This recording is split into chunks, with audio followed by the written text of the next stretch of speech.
When you hear the word sanctuary, what image or word comes to mind first?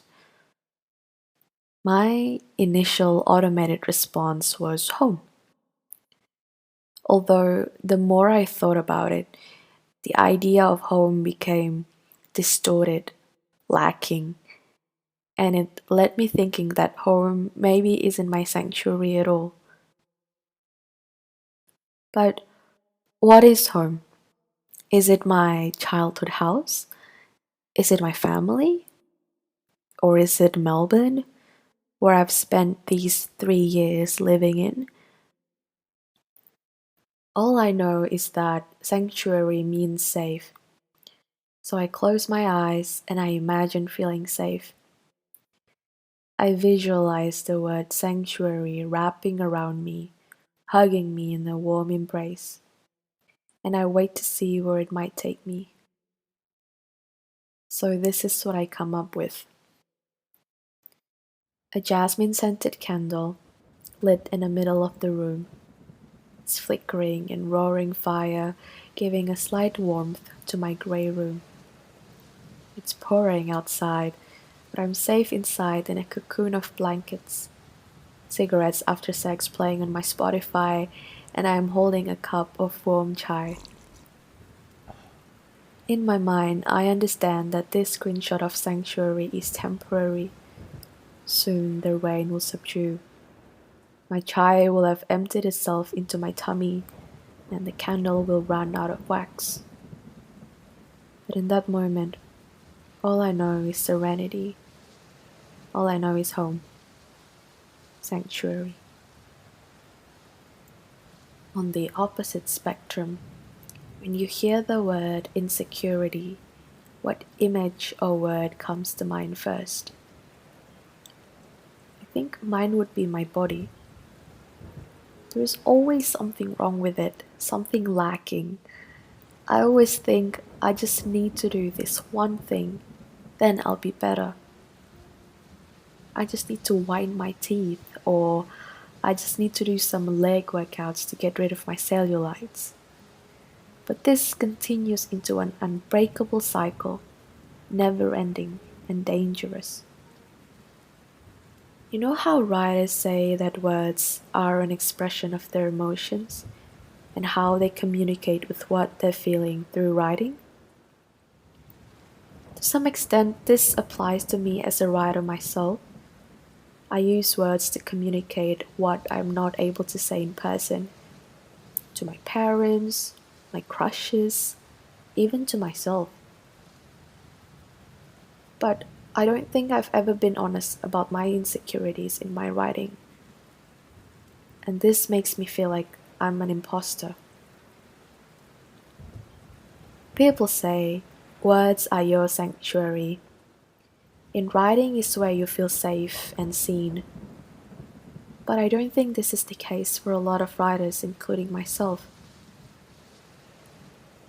In a lot of the spaces that I have been in, I feel the need to hide behind this perfect image of a person with flawless English, perfect spelling, and a good range of vocabularies. I feel the need to hide behind the normative.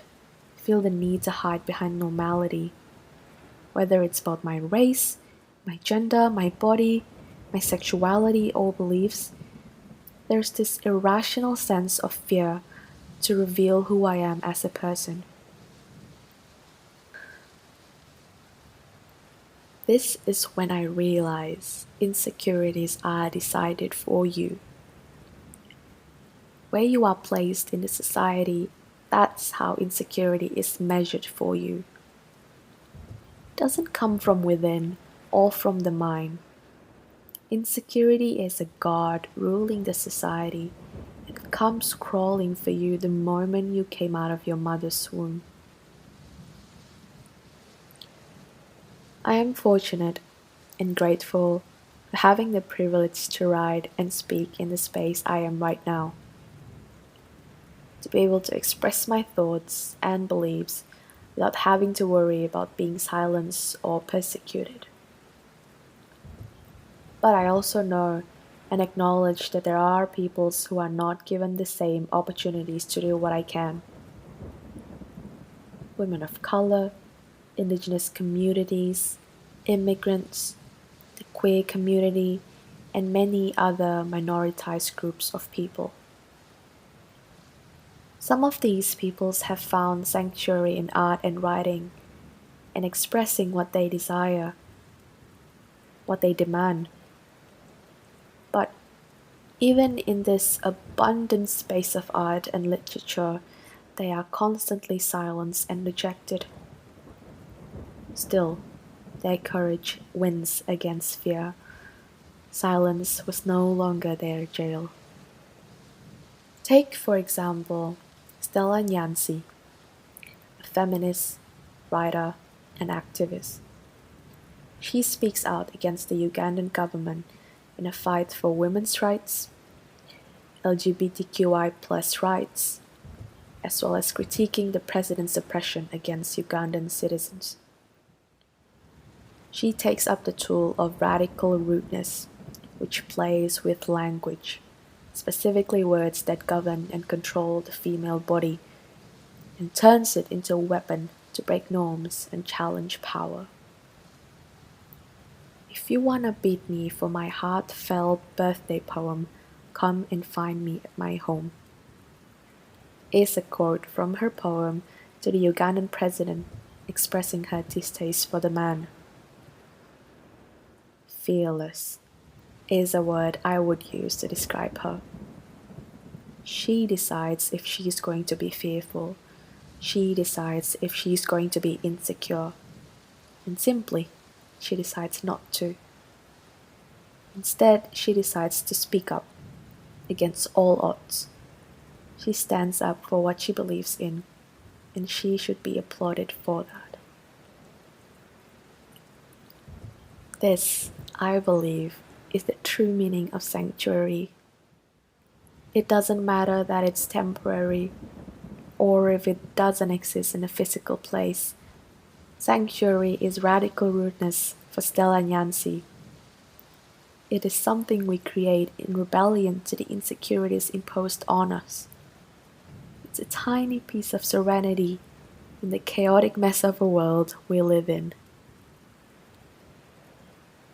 In this sanctuary that we've created, it may be tea or coffee that you're holding in your hand instead of chai. There may not be real rain, nor cigarettes after sex playing in the background, but it is a sanctuary for me regardless, as it has given me space to be myself and talk about things that matter to me without shame or judgment. I hope it can be a momentary sanctuary for you too, to ponder on your own insecurities, to bring them into this safe space and sit with them. In this sanctuary, we bring uncomfortable conversations about insecurities and privilege. We reflect and we rebel against insecurities by creating our own sanctuary of words and art in the midst of the chaotic world.